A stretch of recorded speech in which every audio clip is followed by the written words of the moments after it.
Assalamualaikum warahmatullahi wabarakatuh. Saya Muhammad Abdul Muklis dari kelas 11 IPA 1. Corona telah mengancam beberapa bidang-bidang kehidupan yang ada di Indonesia, dan hampir seluruh bidang terkena imbas dari akibat virus corona tersebut. Lalu, apakah virus corona itu? Virus corona adalah virus menular yang menyerang saluran pernapasan tubuh yang ada dalam manusia. Virus corona ini memiliki nama lain, yaitu SARS-CoV-2 atau COVID-19. Yang kita kenal COVID-19 yaitu CO adalah corona, V virus, dan D adalah disease, yang artinya penyakit menular yang akibatkan oleh saluran pernapasan pada tubuh manusia. Virus ini pertama kali ditemukan di Cina, tepatnya di Wuhan, ibu kota provinsi Hubei, pada akhir Desember 2019. Ditemukan oleh seorang dokter di Cina, dan virus ini sangat masif, lalu menyebar sangat luas ke seluruh dunia, terutama di Indonesia. Di Indonesia pun angka kematian akibat virus corona ini cukup tinggi, di mana dari data yang terdapat bahwa hampir 2.000 orang yang terkena virus corona di Indonesia dengan kematian yang lebih dari 100 orang. Dan jika kita lihat dari data tersebut, bahwa kematian yang diakibatkan oleh virus corona tersebut lebih tinggi daripada tingkat kesembuhan yang ada di Indonesia. Tentu hal ini akan sangat memprihatinkan. Dilihat dari beberapa dampak-dampak dari bidang-bidang yang telah disebutkan, bahwa bidang-bidang di Indonesia sangatlah terkena dampak dari corona ini. Sebut saja bidang ekonomi. Rupiah terus saja menganjlok dari hari demi hari, dan ini sangat berakibat kepada ekonomi Indonesia, di mana IHSG ataupun indeks harga saham gabungan terus anjlok dari hari demi hari. Dan jika dibandingkan dengan krisis tahun 2008, saat ini Indonesia lebih parah daripada krisis 2008. Juga dilihat dari bidang lainnya, yaitu pariwisata. Dari data yang saya dapatkan, yaitu di Bali, mereka mencatat bahwa 40% pariwisata di Bali lumpuh akibat virus corona ini. Dan ini akan berdampak sangat besar bagi perekonomian Indonesia akibat pariwisata ini. Dan kita tahu bahwa pariwisata di Indonesia sangatlah banyak, dan juga sering sekali dikunjungi oleh para turis-turis, baik mancanegara, lokal, maupun turis domestik. Hal ini akan berdampak yang sangat besar bagi Indonesia ke depannya. Karena dengan pemasukan yang sedikit ini akan berdampak juga kepada bidang-bidang lainnya yang saling mengait serta erat menyatu. Sebut saja dalam bidang industri. Di bidang industri yang berkaitan dengan pariwisata, yaitu industri penerbangan dan industri perhotelan, juga mendapatkan imbas yang cukup besar dari virus corona ini. Jika kita lihat bahwa dari data yang disebutkan, dan jika kita melihat saat ini, yaitu jelang arus mudik 2020, tingkat penerbangan di Indonesia menurun drastis akibat virus corona ini. Warga lebih banyak memilih untuk tetap di rumah mereka dan tidak melaksanakan mudik. Walaupun ada beberapa orang yang tetap saja melaksanakan mudik, baik dengan penerbangan, kereta api, ataupun bis. Juga ini akan sangat memprihatinkan jika kita lihat di bidang industri lainnya, yaitu industri bahan baku. Para perusahaan-perusahaan besar yang ada di Indonesia terkena dampak imbas dari virus corona ini.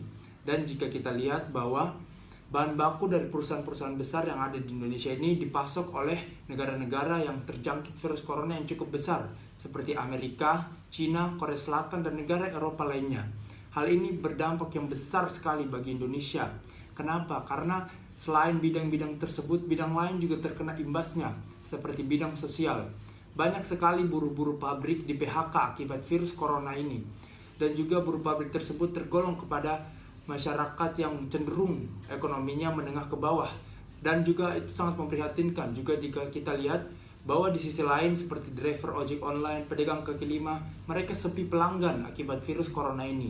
Tentu saja virus corona ini sangatlah mengancam bagi Indonesia.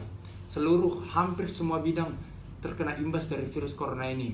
Bidang lain yang terkena yaitu bidang agama. Dari fatwa MUI saja menyebutkan bahwa lebih baik kita untuk bersolat di rumah daripada di masjid. Dan juga dari agama-agama lain seperti Kristen, Hindu, Buddha, dan Katolik sendiri, mereka juga melaksanakan ibadah mereka masing-masing di rumah. Tentu ini akan sangat menghambat peribadatan bagi para penduduk masyarakat Indonesia. Efek lain yang diakibatkan oleh virus corona ini yaitu efek pendidikan. Kita lihat bahwa dari kemarin saja pada kelas 12 serta pada kelas 9 SMP, juga pada kelas 6 SD, ujian nasional ditiadakan akibat virus corona ini. Sementara ini berdampak kepada guru-guru juga harus memberikan tugas-tugas online yang setiap hari diberikan kepada muridnya. Tentu ini akan sangat berdampak kepada hal-hal lainnya ke depannya. Jika Indonesia seperti ini, maka ini akan berdampak darurat kepada Indonesia ke depannya. Untuk itu, mari kita bersama-sama mengikuti anjuran-anjuran yang telah diberikan, langkah-langkah pencegahan yang telah ditentukan oleh pemerintah. Juga untuk pemerintah agar lebih ketat lagi mengawasi setiap masyarakatnya untuk ikut dan mengikuti himbauan yang diberikan oleh pemerintah. Cara yang kita bisa lakukan untuk menghindari penularan virus ini yaitu dengan melakukan olahraga di rumah, cukup di rumah saja. Dan rutin berolahraga itu akan sangat berdampak bagi imunitas tubuh kita. Juga hal lain yang bisa dilakukan yaitu makanlah makanan yang bergizi dan memenuhi 4 sehat 5 sempurna. Dan itu akan sangat berdampak bagi kesehatan tubuh kita. Juga hal lain yang bisa kita lakukan untuk mencegah penyebaran virus ini yaitu dengan berjemur. Aktif berjemur di pagi hari antara jam 8 sampai dengan jam 10 itu akan sangat berefektif untuk membunuh kuman-kuman yang ada dalam tubuh kita. Juga jika kita terpaksa untuk keluar rumah, terapkanlah social distancing atau jaga jarak kurang lebih 1,5 meter. Dan juga setiap kita mengikuti arahan-arahan yang diberikan pemerintah, saya yakin kita dapat terhindar dari penyebaran virus corona. Dan Indonesia keadaannya akan semakin lebih baik lagi. Tentu kalian semua dan saya juga berharap bahwa keadaan di tanah air ini akan menjadi lebih baik lagi.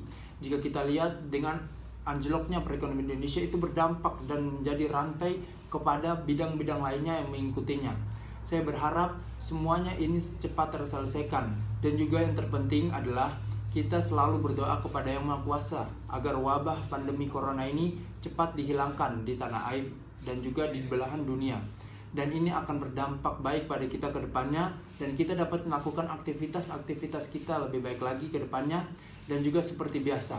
Demikian video dari saya. Wassalamualaikum warahmatullahi wabarakatuh.